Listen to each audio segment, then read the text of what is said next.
Most people think they know Naomi Sinclair, a polite 42-year-old wife who lives in a quiet corner of Arlington Hills, the kind of woman who hosts book clubs and bakes lemon scones from scratch.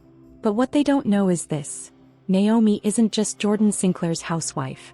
She's the unseen force behind Medtronic's distribution group, a company that moves millions of dollars worth of critical hospital supplies across the East Coast.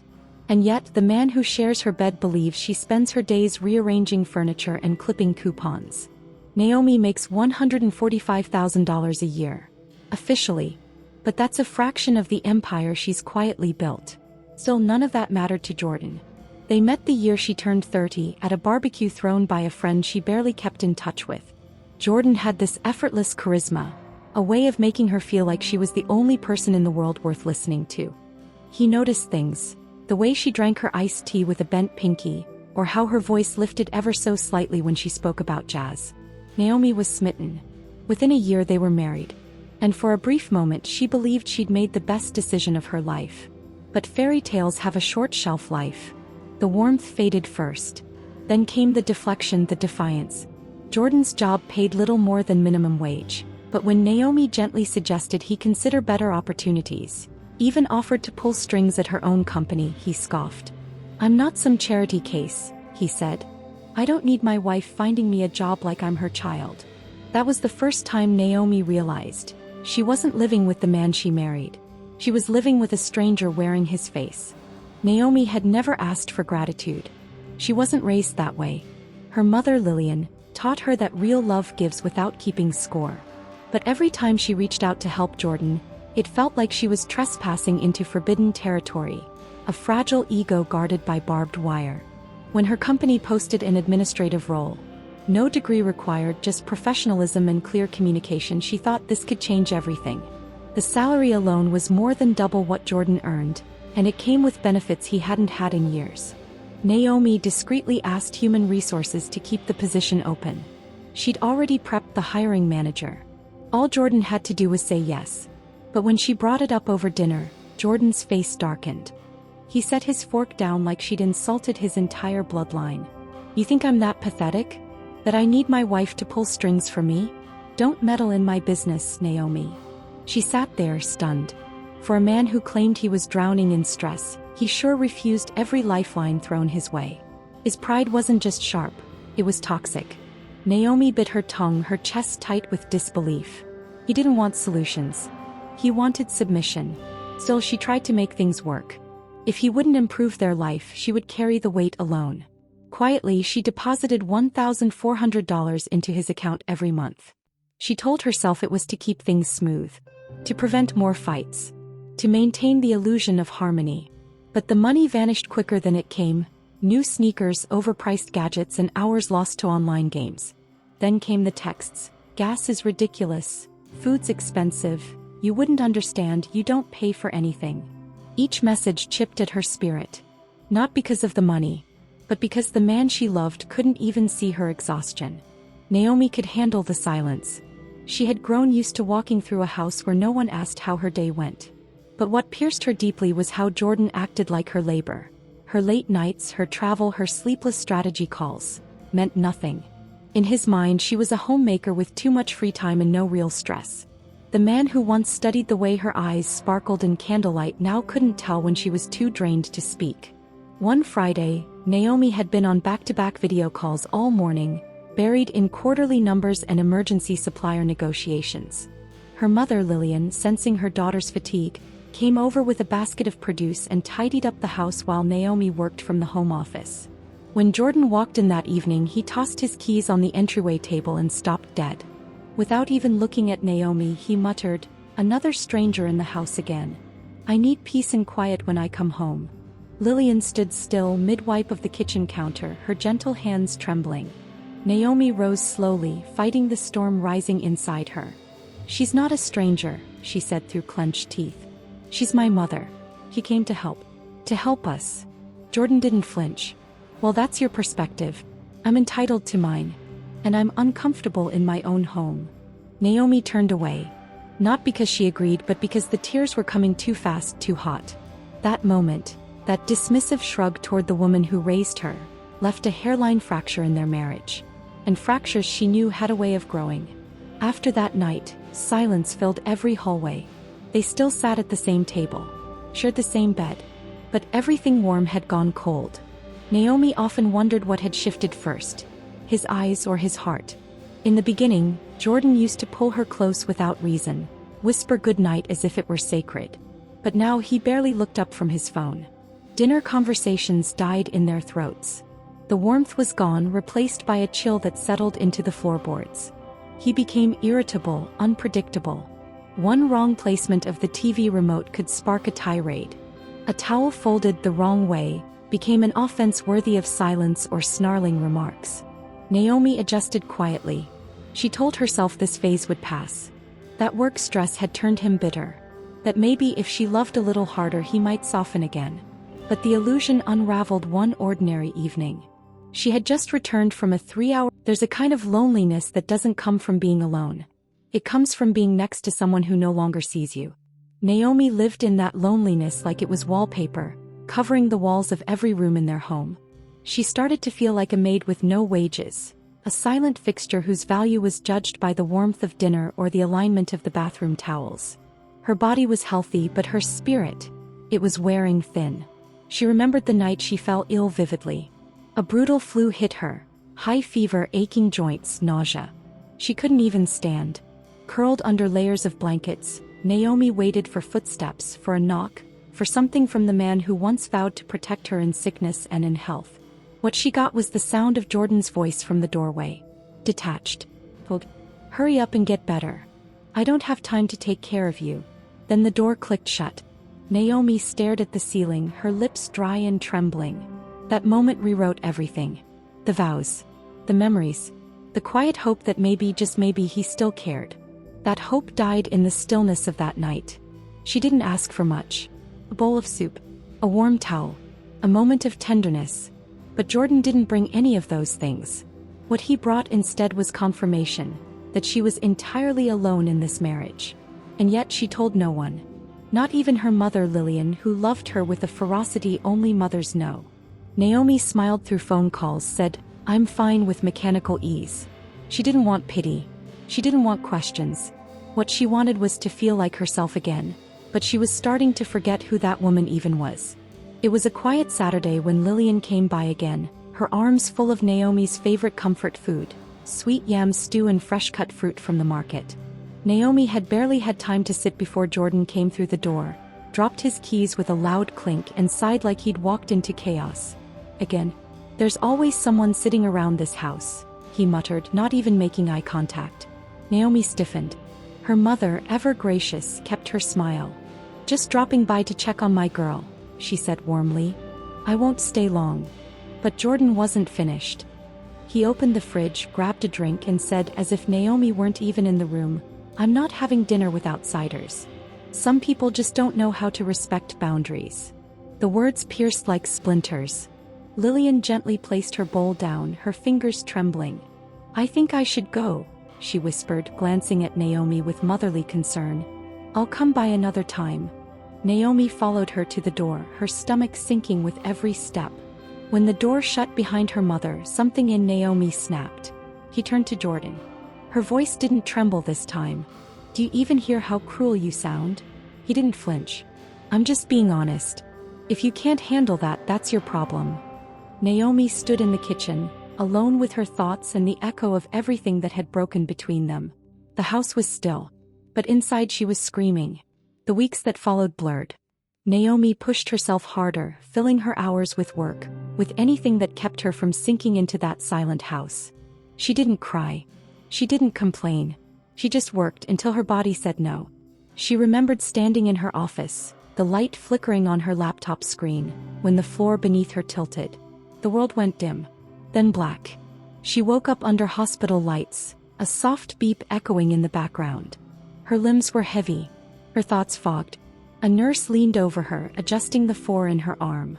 "You fainted from exhaustion," the doctor later said gently. "We're also seeing some unusual readings. We'll need to run further tests." Naomi blinked slowly, the truth catching up to her. She had given too much, carried too much, for too long. So she didn't panic. She had always bounced back. But the next time the doctor entered her room, he didn't smile. "We found a tumor. It's early, but it's in your pancreas. We'll need to begin treatment immediately." Naomi didn't cry. She didn't ask, "Why me?" She only thought of one thing: "I can't do this alone." That night she texted Jordan, "I'm in the hospital. I need to talk." No response. She called. Straight to voicemail. Not even a, "Are you okay?" The silence hurt more than the diagnosis. The treatment started days later. Slow drips of poison meant to save her life. Naomi watched herself fade in the mirror. Her thick hair began to fall. Her skin turned pale. Her strength, once an endless well, began to dry. She lied to her mother. Told her she was away on business. The truth would only make Lillian worry, and Naomi had carried enough guilt for both of them. But in the sterile cold of the hospital, she waited for Jordan. Waited for anything. And then 2 weeks in, he arrived. She thought for a second he'd come for her. That guilt had finally pierced through his pride. He stood in the doorway, hands in his pockets, face unreadable. "You're here," Naomi whispered, her voice gravel from fatigue. He walked in and set a folder on her bedside table like he was delivering bad news in a boardroom. "I filed for divorce. The car and house will be mine. I think that's fair. It's for you. I'm not sure how long you'll be around." Naomi didn't scream. She didn't even blink. She looked at the man she once chose and saw nothing left worth saving. Jordan turned to leave, tossing over his shoulder one final dagger. "Not like you have a choice anyway." The door clicked behind him. Naomi stared at it, letting the silence stretch until it wrapped around her like armor. She didn't cry. Instead, she whispered, "You just woke up the wrong woman, Jordan." She picked up the hospital phone, her hand calm, her voice steady. "Eric? It's Naomi." There was a pause on the other end. Then her CFO answered. "I've been waiting for this call. Just say the word." And she did. 3 days later he arrived. No flowers.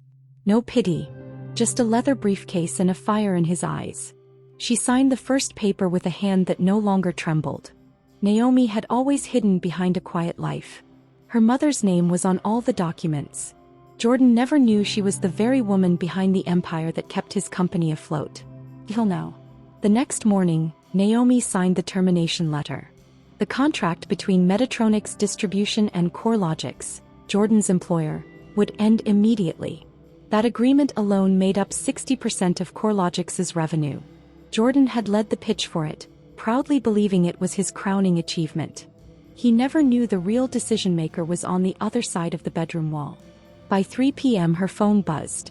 The CEO of CoreLogix, Mr. Hannigan, sounded cautious. "We were surprised by the termination notice, Ms. Sinclair. Can we ask why?" Naomi kept her tone level. "Your employee, Jordan Sinclair, has displayed inappropriate behavior both professionally and personally. We can no longer support the partnership." There was a pause on the line. Then, "May I ask for the name again?"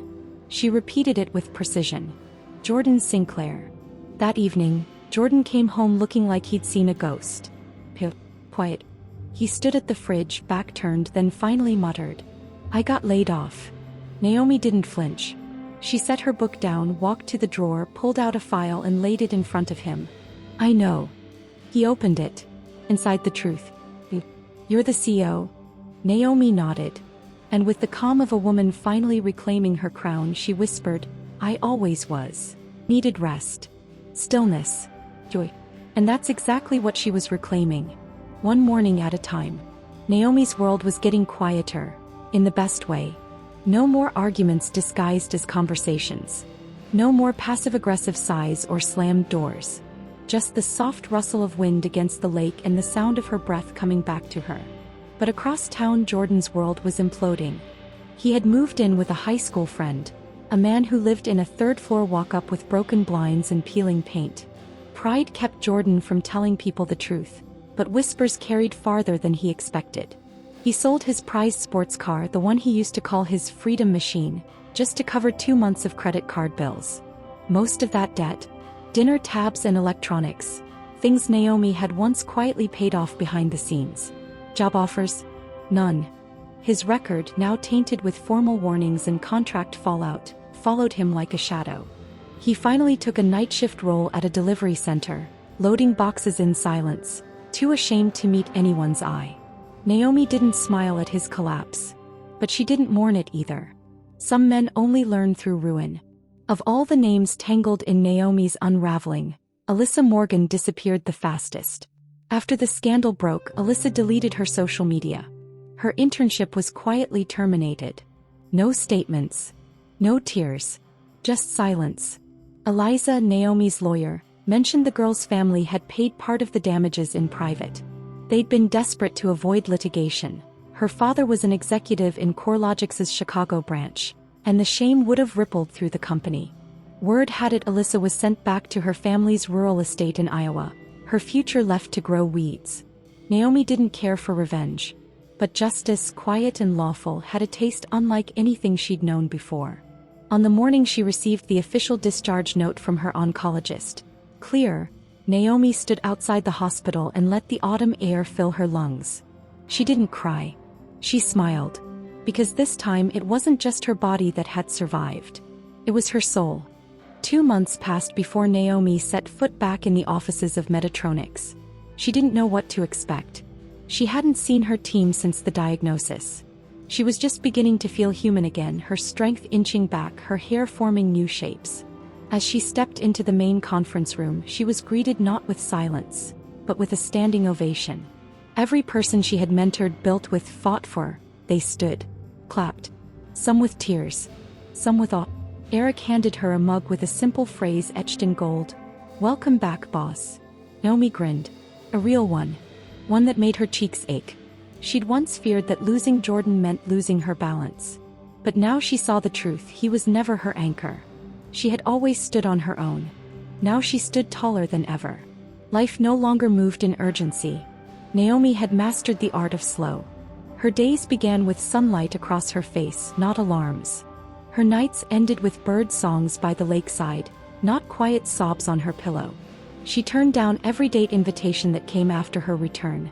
Kind colleagues, persistent admirers, even a few curious old friends. Not because her heart was closed, but because it was full of herself, of peace, of reclaimed freedom. She had moved into a modest lakeside home in Southport, far from the ornate house she once shared with Jordan. It wasn't grand, but it was hers. And no one entered without her invitation. One evening, as she brewed tea in the kitchen, Eric stopped by with a bottle of wine. They sat on the porch watching the lake shimmer under the gold-streaked sunset. "Ever think about getting married again?" he asked softly. Naomi laughed. A deep, quiet kind of laugh. "Maybe someday," she said. "But for now, this is enough." And it was. Naomi leaned back in her porch chair, the scent of pine and distant rain thick in the air. Eric said nothing more. He didn't have to. They sat together in the hush of dusk, and for the first time in years she felt safe. Not because someone sat beside her, but because she had rebuilt herself from ash. She sipped her tea slowly, savoring the warmth. She had lost years to silence, to someone who couldn't see her, love her, or even stay. But she had never lost herself. She had only buried that version. Hidden her beneath compromise. Now Naomi was the one who wrote her ending. No longer a supporting role in someone else's story. Resilience wasn't born from strength. It came from how she rose after being dropped. She'd been betrayed, abandoned, and still she didn't break. She became. Naomi once gave her heart to a man who mistook it for convenience. She remembered the countless nights she made sacrifices in silence, kept the peace, swallowed her truths, paid bills without acknowledgement. She once thought that was love. Bending until you disappeared. Not anymore. She had no more space in her life for guilt disguised as romance. Her final act of closure came on a quiet Thursday morning. She signed a motion for permanent no contact during the divorce proceedings. Her lawyer, Eliza, smiled softly as she slid the documents across the desk. "You're free," Eliza whispered. Naomi didn't cry. She simply stood, smoothed her coat, and stepped into the daylight. At home, she made a small fire by the lakeside and dropped a bundle of old photographs into the flames. Wedding smiles. Anniversary cards. Even the fake leather journal Jordan once bought her. Untouched, unread. The fire crackled like applause. By winter, Jordan had become a cautionary tale in Arlington Hills. No one wanted to hire him.